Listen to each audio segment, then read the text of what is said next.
રાજપૂત રાજવીઓએ ઉત્તર અને દક્ષિણ ભારતમાં આશરે કેટલા વર્ષ વર્ચસ્વ જમાવ્યું? 500 વર્ષ. 7મી સદીમાં કયા રાજાના અવસાન બાદ ઉત્તર ભારતમાં સામ્રાજ્યનું વિભાજન થયું?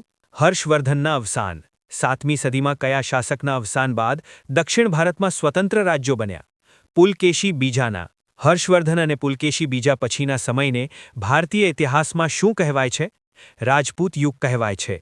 14મી સદીના ભાટો રાજપૂતોને કેટલા કુળ ધરાવતા સમૂહ તરીકે વર્ણવે છે? 36 કુળ. રાજપૂતોએ ભારત દેશને આશરે કેટલા વર્ષ સુધી વિદેશી આક્રમણોથી બચાવ્યો હતો? 500 વર્ષ. કઈ સદીના અંતમાં ભારતમાં સામંતશાહી શક્તિઓનો ઉદય થતા દેશ વિભાજિત થયો? 7મી સદીના અંતમાં. ગુર્જર પ્રતિહાર સામ્રાજ્યના પતન બાદ કનોજમાં કયું નવું રાજ્ય સ્થાપિત થયું? ગઢવાલ રાજ્ય. ગુર્જર પ્રતિહાર સામ્રાજ્યના પતન બાદ બુંદેલખંડમાં કયું નવું રાજ્ય સ્થાપિત થયું? ચંદેલોનું રાજ્ય. ગુર્જર પ્રતિહાર સામ્રાજ્યના પતન બાદ માળવામાં કયા રાજ્યની નવી સ્થાપના થઈ? પરમાર રાજ્ય. કનોજના ગઢવાલ રાજ્યના સ્થાપક રાજાનું નામ ભારતીય ઇતિહાસમાં શું હતું? ચંદ્રદેવ હતું. ગઢવાલ રાજ્યના સ્થાપક ચંદ્રદેવે કનોજ સિવાય કયા નગરને બીજી રાજધાની બનાવી? કાશીને બનાવી. નમસ્કાર મિત્રો, તમારું સ્વાગત છે આપણા પોતાના ચેનલમાં. આજે આપણે ધોરણ 7 સામાજિક વિજ્ઞાનના પ્રકરણ 1ના વન લાઇનર પ્રશ્નો અને જવાબો દ્વારા ઝડપી રિવિઝન કરવાની છે. મિત્રો, આ વિડિયો ખાસ એવા રીતે બનાવવામાં આવ્યો છે કે તમે ઓછા સમયમાં સમગ્ર પ્રકરણનું રિવિઝન કરી શકો. દરેક પ્રશ્ન ટૂંકો અને સીધો છે, જેથી તમને યાદ રાખવામાં સરળતા રહે. ગઝનીના આક્રમણને અટકાવવાનું અને બૌદ્ધ વિહારોનો જીર્ણોદ્ધાર કરવાનું ભગીરથ કાર્ય કોણે કર્યું? ગોવિંદચંદ્રે કર્યું. ઉત્તર ભારતના અન્ય શાસકોમાં બુંદેલખંડના કયા મહાન વંશનો સમાવેશ થાય છે? ચંદેલોનો સમાવેશ. બુંદેલખંડ પ્રદેશનું ચંદેલોનું રાજ્ય પાછળથી કયા પ્રખ્યાત નામથી ઓળખાયું હતું? જેજાક ભુક્તિના નામથી. ખજુરાહો, કાલિંજર અને મહોબા એ ચંદેલોના કયા પ્રકારના અગત્યના નગરો હતા? મુખ્ય નગરો. ઈસવીસન 820માં માળવામાં પરમાર વંશની સ્થાપના કયા મહાન રાજાએ કરી હતી? કૃષ્ણરાજે કરી. માળવાના પરમાર વંશનો સૌથી શ્રેષ્ઠ અને લોકપ્રિય આદર્શ રાજા કોણ હતો? રાજા ભોજ હતો. રાજા ભોજે ધારાનગરીમાં કઈ એક મોટી વિદ્યાકીય સંસ્થાની સ્થાપના કરી હતી? મહાશાળાની સ્થાપના. રાજા ભોજે ફરતી ટેકરીઓની વચમાં કયું નવું અને સુંદર નગર વસાવ્યું? ભોજપાલ, ભોપાલ. ચૌહાણ વંશની એક શાખા 8મી સદીમાં સાંભર સરોવર નજીક ક્યાં હતી? શાકંભરી સ્થળે. શાકંભરીના ચાહમાન એટલે કે ચૌહાણ વંશનો મુખ્ય સ્થાપક રાજા કોણ હતો? વાસુદેવ હતો. 12મી સદીના આરંભમાં શાકંભરીની ગાદી ઉપર કયો નવો રાજા બેઠો હતો? અજયરાજ બેઠો હતો. અજયરાજે કયા નવા નગરની સ્થાપના કરી હતી જે પાછળથી અજમેર કહેવાયું? અજય મેરુનગરની. ગુજરાતના સોલંકી રાજા સિદ્ધરાજ જયસિંહની રાજકુંવરીના લગ્ન કોની સાથે થયા હતા? અરુણોરાજ સાથે. અરુણોરાજ પછી ચૌહાણ વંશની ગાદીએ તેનો કયો શક્તિશાળી પુત્ર આવ્યો હતો? સોમેશ્વર ચૌહાણ. ઈસવીસન 1191માં થાણેશ્વર અને કરનાલ વચ્ચે કયા ઐતિહાસિક મેદાનમાં યુદ્ધ થયું? તરાઈના મેદાનમાં. તરાઈના મેદાનમાં ઈસવીસન 1191માં પૃથ્વીરાજ ચૌહાણે કોને ખૂબ જ સજ્જડ હાર આપી? શિહાબુદ્દીન ઘોરીને.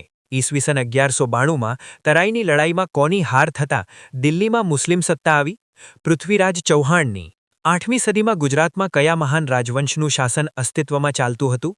ગુર્જર પ્રતિહારોનું. ઈસવીસન 756માં સરસ્વતી નદીના કિનારે અણહિલવાડ પાટણની સ્થાપના કોણે કરી હતી? વનરાજ ચાવડાએ કરી. વનરાજ ચાવડાએ પોતાના કયા બાળમિત્રના નામ પરથી અણહિલવાડ પાટણ નામ રાખ્યું? અણહિલ ભરવાડના. વનરાજ ચાવડાના સમયમાં ગુજરાતમાં સૌરાષ્ટ્ર અને કચ્છમાં કયા શાસકોનું રાજ્ય હતું? ચાવડા વંશના શાસકો. ગુજરાતના રાજપૂત શાસનમાં કયા વંશના શાસનકાળને ગુજરાતનો સુવર્ણ યુગ ગણવામાં આવે છે? સોલંકીઓના શાસનકાળને. સોલંકીઓના શાસનમાં ગુજરાત કઈ બે અગત્યની દ્રષ્ટિએ ખૂબ જ સમૃદ્ધ હતું? આર્થિક, સાંસ્કૃતિક. જૂનાગઢના શાસક રા ખેંગારની દીકરી ઉદયમતીના લગ્ન કયા રાજા સાથે થયા હતા? ભીમદેવ પ્રથમ. રાણી ઉદયમતીએ પાટણમાં કઈ સુંદર અને વિશ્વપ્રસિદ્ધ વાવનું નિર્માણ કરાવ્યું હતું? રાણીની વાવ. આજે રાણીની વાવને યુનેસ્કો દ્વારા કઈ આંતરરાષ્ટ્રીય સાઇટનો દરજ્જો મળેલો છે? World heritage. મીનળ દેવીએ પ્રજાને ન્યાય આપવા માટે કયો યાત્રાળુ વેરો બંધ કરાવવાનો નિર્ણય કર્યો? સોમનાથનો યાત્રાળુ વેરો. ધોળકામાં મલાવ તળાવનું બાંધકામ કયા રાજમાતાના ન્યાયી નિર્ણયને કારણે થયું હતું? મીનળ દેવીના નિર્ણયથી. સિદ્ધરાજ જયસિંહે કલિકાલ સર્વજ્ઞ હેમચંદ્રાચાર્ય પાસે કયા પ્રસિદ્ધ વ્યાકરણ ગ્રંથની રચના કરાવી? સિદ્ધ હેમ શબ્દાનું શાસન. સિદ્ધ હેમ શબ્દાનું શાસન ગ્રંથની હાથી ઉપર શોભાયાત્રા નીકળી ત્યારે રાજા ક્યાં ચાલતા હતા? આમ પ્રજાની સાથે. ગુજરાતના કયા પ્રજા કલ્યાણી રાજા પર આચાર્ય હેમચંદ્રાચાર્યનો ઘણો મોટો પ્રભાવ હતો? રાજા કુમારપાળ. કુમારપાળે હેમચંદ્રાચાર્યની પ્રેરણાથી રાજ્યમાં કઈ બાબતો પર કડક પ્રતિબંધ મૂક્યો હતો? જુગાર, પશુવધ. હેમચંદ્રાચાર્યજીએ કયો ગ્રંથ લખીને રાજા કુમારપાળની પ્રતિષ્ઠામાં મોટો વધારો કરેલ છે? કુમારપાળ ચરિત્ર ગ્રંથ. કુમારપાળ બાદ અણહિલવાડ પાટણની ગાદીએ કયો નવો રાજા શાસન કરવા માટે આવ્યો? અજયપાળ આવ્યો. અજયપાળના અવસાન બાદ ગુજરાતની રાજગાદી ઉપર તેનો કયો શક્તિશાળી પુત્ર શાસક બન્યો? મૂળરાજ બીજો. ઈસવીસન 1178ની આસપાસ ગુજરાત પર આક્રમણ કરનાર શિહાબુદ્દીન ઘોરીને કોણે હરાવ્યો? મૂળરાજ બીજાએ. મૂળરાજ બીજાને શિહાબુદ્દીન ઘોરી સામેની લડાઈમાં નાડોલના કયા ચાહમાન રાજાએ મદદ કરી? રાજા કેલ્હણે. સોલંકી શાસકોની સત્તા નબળી પડતા ગુજરાતની ગાદી ઉપર કયા નવા વંશનું શાસન આવ્યું? વાઘેલા વંશનું શાસન. વાઘેલાઓ મૂળ કઈ જાતિના હતા અને સોલંકીઓના કેવા પ્રકારના સરદાર હતા? ચૌલુક્ય, વફાદાર. સોલંકીઓએ સેવાના બદલામાં અર્ણોરાજને કયું ગામ આપ્યું જેના પરથી તેઓ વાઘેલા કહેવાયા? વ્યાઘ્રપલ્લી, વાઘેલ. વાઘેલા વંશના કયા બે સમર્થ મંત્રીઓની કુનેહથી ગુજરાત મુસ્લિમ આક્રમણોથી સંપૂર્ણ બચ્યું હતું? વસ્તુપાળ, તેજપાળ. વાઘેલા વંશના કયા છેલ્લા શાસકના સમયમાં ગુજરાતમાં દિલ્હી સલ્તનતની ઔપચારિક સ્થાપના થઈ? કર્ણદેવ વાઘેલાના. દિલ્હીના સુલતાન ગુજરાત જીતી લીધા પછી વહીવટ માટે કોની ખાસ નિમણૂક કરતા? નાઝીમો, સુબાની. ઈસવીસન 1407માં ઝફરખાન કયું નવું નામ ધારણ કરીને ગુજરાતનો સ્વતંત્ર સુલતાન બન્યો? મુઝફ્ફર શાહ. પૂર્વ ભારતના રાજ્યો પાલ અને સેન વંશ. 8મી સદીના મધ્ય ભાગમાં બંગાળમાં કયા પ્રખ્યાત રાજવંશનું શાસન અસ્તિત્વમાં હતું? પાલ વંશનું શાસન. બંગાળના પાલ વંશના સ્થાપક રાજાનું નામ શું હતું અને સ્થાપના ક્યારે થઈ હતી? ગોપાળ, ઈસવીસન 750. પાલ વંશના પતન બાદ ઈસવીસન 995માં બંગાળમાં એક નવા વંશની સ્થાપના થઈ, સેન વંશની સ્થાપના. બંગાળના સેન વંશમાં સૌથી પ્રથમ નોંધપાત્ર અને ખૂબ શક્તિશાળી રાજા કોણ થઈ ગયો? વિજયસેન પ્રથમ. વિજયસેન પ્રથમના પુત્ર બલ્લાલ સેને કયા બે ખૂબ અગત્યના ગ્રંથો રચ્યા હતા? દાનસાગર, અદ્ભુત સાગર. નર્મદા નદીની દક્ષિણમાં આવેલા રાજ્યોને ભારતના કયા રાજ્યો તરીકે ઓળખવામાં આવે છે? દક્ષિણના રાજ્યો. ચાલુક્ય વંશનો પ્રથમ રાજા કોણ હતો જેણે દક્ષિણમાં એક અલગ સ્વતંત્ર રાજ્ય સ્થાપ્યું? રાજા જયસિંહ. પુલકેશી પ્રથમે ઈસવીસન 540માં કયા નગરને રાજધાની બનાવીને પોતાનું સ્વતંત્ર રાજ્ય સ્થાપ્યું? વાતાપીને બાદામી. વાતાપીના ચાલુક્ય વંશમાં કીર્તિવર્મન, પુલકેશી પ્રથમ અને કયા અન્ય એક મહાન શાસક થયા? પુલકેશી બીજો. વાતાપીના ચાલુક્યોની સત્તા નબળી પડી ત્યારે તેમની શાખા કઈ નદીઓ વચ્ચે સ્થાપિત થઈ? કૃષ્ણા અને ગોદાવરી. પૂર્વીય ચાલુક્ય શાસકોએ વેંગીમાં રાજધાની રાખી હોવાથી તેઓ ઇતિહાસમાં કયા નામે ઓળખાયા? વેંગીના ચાલુક્યો. કલ્યાણીમાં શાસન કરતી ચાલુક્ય વંશની અગત્યની શાખાને ઇતિહાસમાં કયા પ્રચલિત નામે ઓળખવામાં આવે છે? કલ્યાણીના ચાલુક્યો. દક્ષિણમાં ચાલુક્ય વંશની પડતી થઈ ત્યારે કયા એક નવા વંશની સત્તાનો ઉદય થયો? રાષ્ટ્રકૂટ વંશની. રાષ્ટ્રકૂટ વંશનો સૌથી પ્રથમ અને મહાન શાસક રાજા કોને માનવામાં આવે છે? ઇન્દ્ર પ્રથમને. રાષ્ટ્રકૂટ વંશના શાસકોમાં કયો રાજા સૌથી વધુ પરાક્રમી અને શક્તિશાળી શાસક માનવામાં આવે? ગોવિંદ ત્રીજો. યાદવ વંશના કયા બે રાજ્યો હતા જે રાજપૂત યુગના સમયમાં ખૂબ અસ્તિત્વમાં આવ્યા હતા? દેવગિરી, દ્વારસમુદ્ર. દ્વારસમુદ્રમાં હોયસલ વંશનું શાસન હતું જ્યારે દેવગિરીમાં કયા મુખ્ય વંશનું શાસન હતું? યાદવોનું શાસન.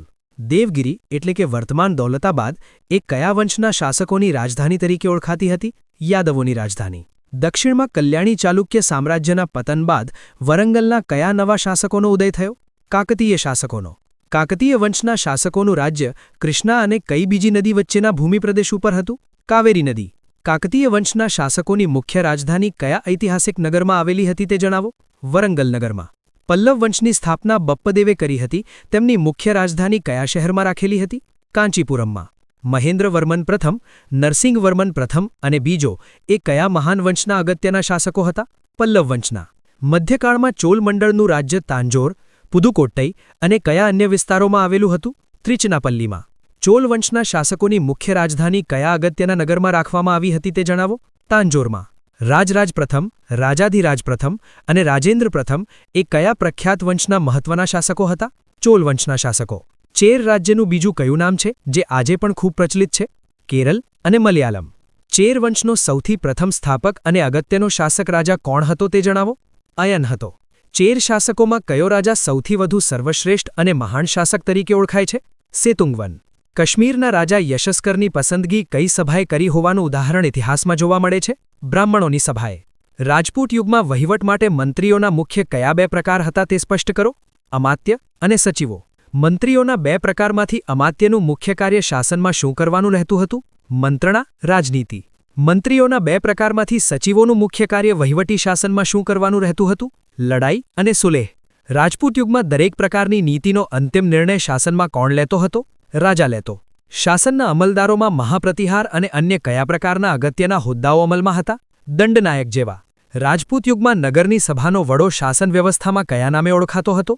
નગરપતિ કહેવાતો. રાજપૂત યુગમાં કઈ સ્થાનિક ગ્રામીણ સંસ્થાઓનું મહત્વ ખૂબ વિશેષ અને વધારે અગત્યનું હતું? ગ્રામ પંચાયતનું.